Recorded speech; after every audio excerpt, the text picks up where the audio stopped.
काम आएगा ना चांदी आएगी. काय आपल्यासोबत काही येणार नाही. अरे ज्यांनी विश्वावर विजय मिळवला तो सिकंदर राजा.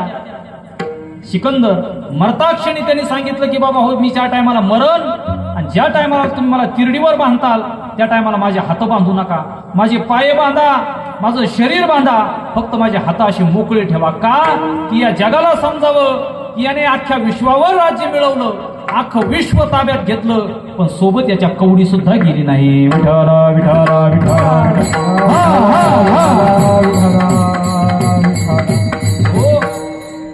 म्हणून वाईटाची संगत करून आपलं जीवन उद्ध्वस्त करू नका.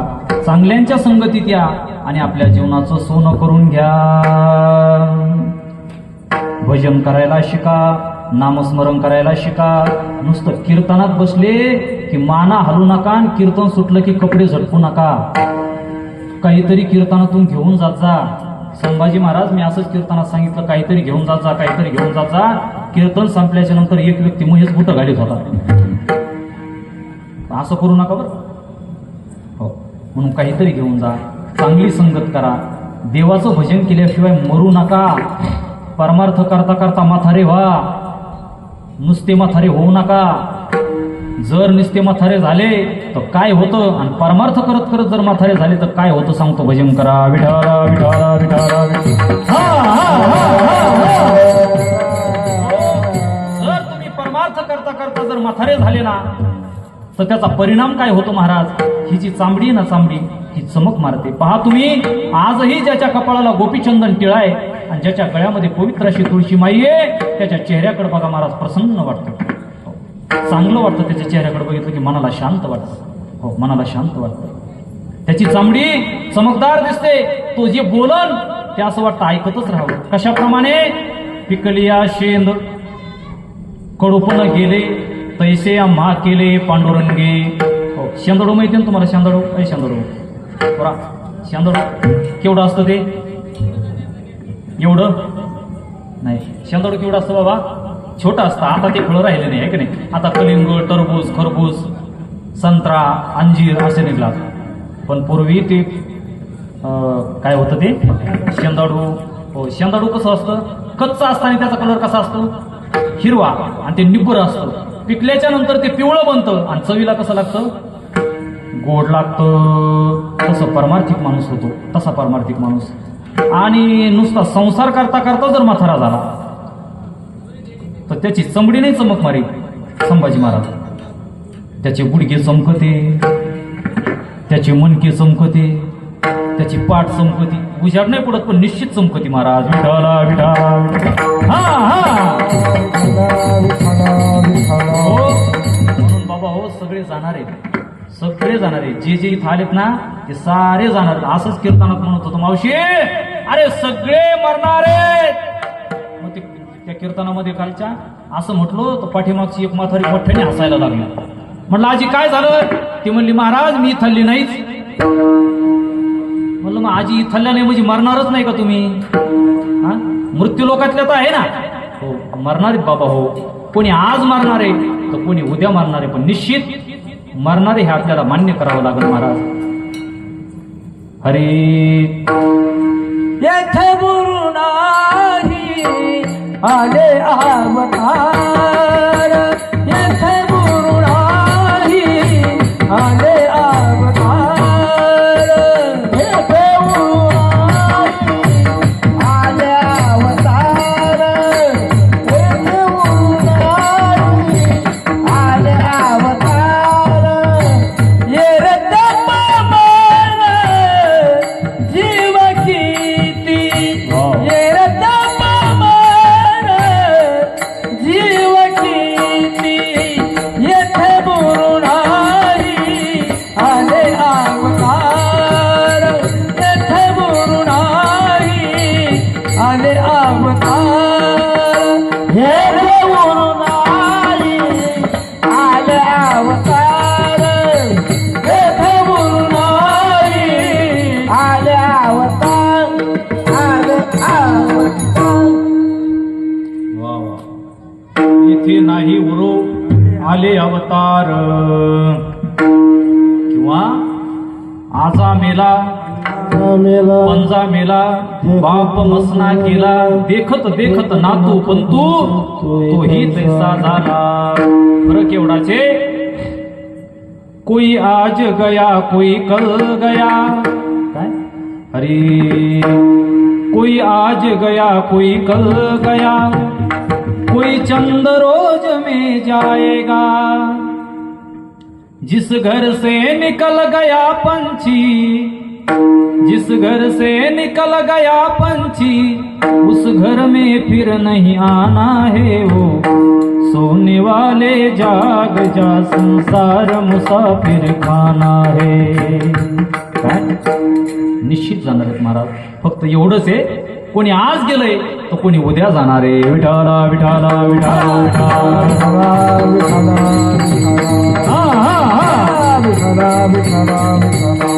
म्हणून चांगल्याची संगत करा.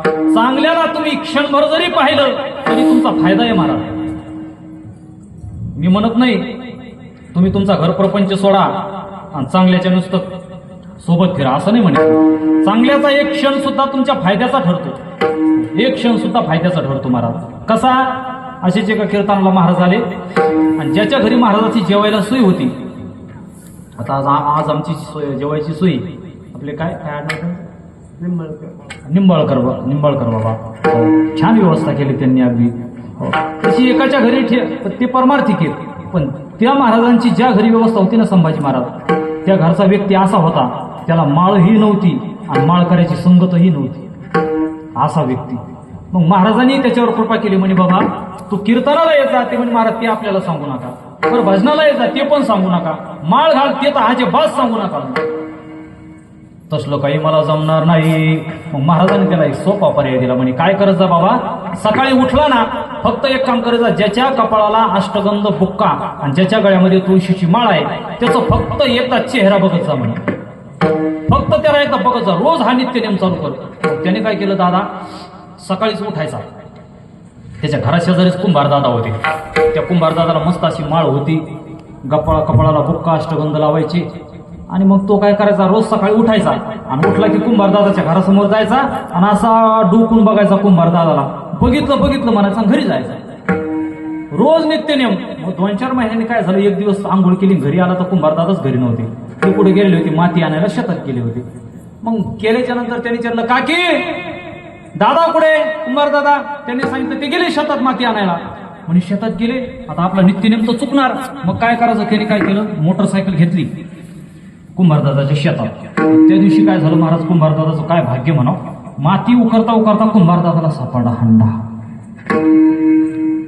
हंडा कोळशाचा नाही सोन्याचा हंडा कुंभारदादाला. आणि कुंभारदादाचा तो प्रयोग चालू. हंडा लपून ठेवायच्या नादात कुंभारदादा. आणि तेवढ्यामध्ये यांनी गाडी थांबवली आणि कुंभारदादाच्या बरोबर समोर आला निस्ता म्हणला पाहिलं. आता याला काय पाहायचं होतं नुसतं कपाळ पाहायचं होतं गंध पाहिलं ना हा घरी निघून गेला. आता कुंभार दादा म्हणले एवढा सोन्याचा हंडा यांनी जर खबर लीक केली हा जर पोलीस स्टेशन मध्ये गेला तर बाबा गेले आणि दसम्या गेले. सोनं तर जाईन पण कुंभार दादा ज्याला चाललं. मग यांनी काय केलं कुंभार दादा जेच ते हंडा घेऊन निघले डायरेक्ट त्याच्या घरी त्याच्या मागच घरी गेले. त्याच्याजवळ सोन्याचा हंडा टाकला आणि त्याला सांगितलं हे बघ याच्यातला अर्ध घे पण कोणाला सांगू नको. तो म्हणला काय भानगडे. ते मग तू मला पाहिलं ते मला मी तुमचा गंध पाहिला. मला सांगा नुसतं जर चांगल्या व्यक्तीला पाहण्यामध्ये जर एवढा लाभ घेत असेल तर चांगल्या माणसाच्या संगतीमध्ये किती लाभ होत असेल. विठाला विठाला विठाला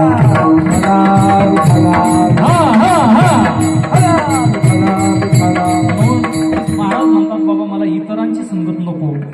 इतरांच्या संगतीमध्ये आपला काय महाराज नुकसान आहे. हो आणि चांगल्यांच्या संगतीमध्ये आपला फायदा आहे. चांगलं म्हणजे कोण ज्याच्या अंतःकरणामध्ये नेहमी देवाचं वास्तव्य आहे अशांची मला संगत घडू दे. महाराज सांगतात अभंगाच्या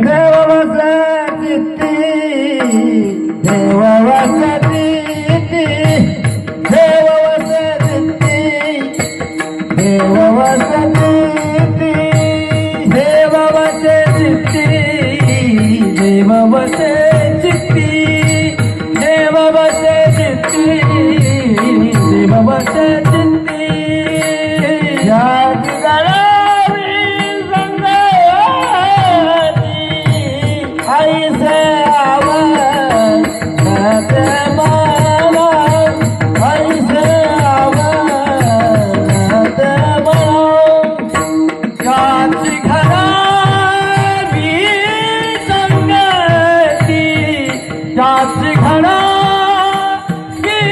संगती ऐसे आवडते मला ऐसे आवडते मला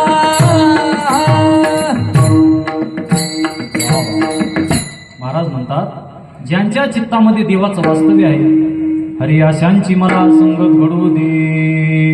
देव वसे चित्ती त्यांची घडावे संगती. मग देव चित्तामध्ये आहे असा माणूस नेमका ओळखावा कशाहून महाराज? आम्हाला देव ज्याच्या चित्तात आहे अशा माणसाची संगत आम्हाला घडायची, ठीक आहे, मान्य आहे. पण देव ज्याच्या चित्तामध्ये आहे असा माणूस कशाहून ओळखावा? हो, त्याचे काही लक्षण महाराजांनी सांगितले. हरी जी कारंजले गांजले त्यासी मने जो आपुले तोची साधू ओळखावा देव तेथेची जाणावा. ज्या माणसाला गोर गरिबांची अतिशय दया येते, जो आपल्या मुलावर आणि शेजाऱ्याच्या मुलावर सारखंच प्रेम करतो, समजायचं याच्या अंतःकरणामध्ये देवाचं वास्तव्य आहे. देवाचं वास्तव्य उदाहरण सांगू. अरे आपण उन्हाळ्याच्या दिवसामध्ये माणूस माणसाला पाणी देणार नाही, पण माझ्या शांती ब्रह्म एकनाथ महाराजांनी काशी विश्वेश्वराला जे तीर्थ अर्पण करायचं ते कोणाला पाजलं बाबा? गाढवाला पाजलं. किती दया आहे, किती दया अंतःकरणामध्ये. एवढी दया ज्या माणसाच्या ठिकाणी आहे त्या माणसाच्या ठिकाणी देव असतो. ज्या माणसाच्या अंतःकरणामध्ये क्षमा आहे, क्षमा, किती क्षमा होती नाथबाबाच्या अंतःकरणात. आपल्या जर अंगावर एखाद्या माणसाच्या थुंक्याचा शिंतोडा आला तर आपण त्याचं तोंड फोडून दोन जागेवर करू, पण नाथबाबाच्या अंगावर एक माणूस एक वेळेस नाही, दोन वेळेस नाही, 108 वेळेस अंगावर थुंकला, पण नाथबाबांनी प्रसाद देऊन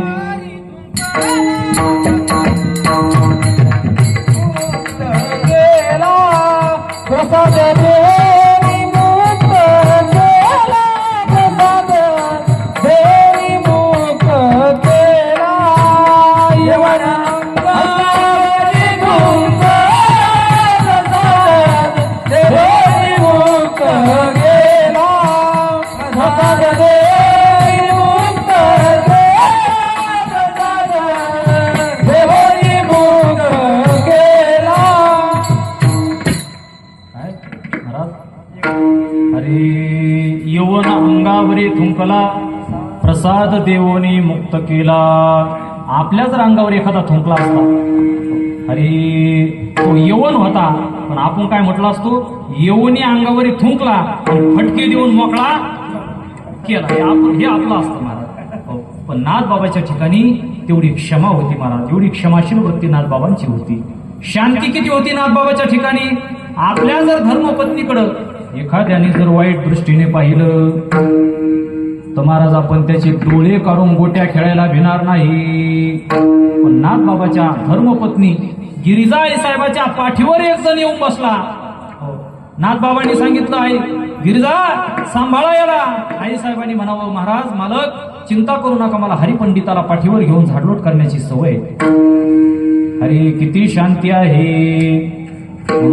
अशी दया, अशी क्षमा, अशी शांती ज्यांच्या ठिकाणी आहे त्यांचं लक्षण सांगितलं महाराजांनी. काय काय सांगितलं? हरी द्वारकेची मूर्त एकनाथा घरी पाणी वाहे हरी कावडीने श्रीखंड्या चंदन उगाळूनी करी. काय? श्रीखंड्या चंदन उगाळूनी करी. नाथबाबाच्या कुटुंबाने आंघोळी कराव्या आणि माझ्या देवाने ते धुण्याचं गाठोडं गोदामाईवर धुण्यासाठी न्यावं. म्हणून अशी माणसाची काही लक्षणं सांगितली अशा भक्ताची की ज्यांच्या ठिकाणी देव आहे. म्हणून महाराज सांगतात अशा महात्म्यांची मला संगत घडावी की ज्यांच्या चित्तामध्ये देवाचं वास्तव्य आहे. म्हणून अभंगाचं पहिलं चरण तुमच्या समोर मांडलं. राहिले फक्त 3 चरण. तत्पूर्वी एकदा वारकरी संप्रदायाच्या नियमाने जेवढे काही पुरुष मंडळी असतील त्यांनी वरात द्या आणि सुंदर एकदा जगाच्या मालक मालकीचं भजन करा. विठोबा रखुमाई विठोबा रखुमाई जय जय विठोबा रखुमाई रखुमाई जय विठोबा रखुमाई विठोबा रखुमाई जय विठोबा रखुमाई रखुमाई विठोबा रखुमाई विठोबा रखुमाई विठोबा रखुमाई विठोबा रखुमाई विठोबा रखुमाई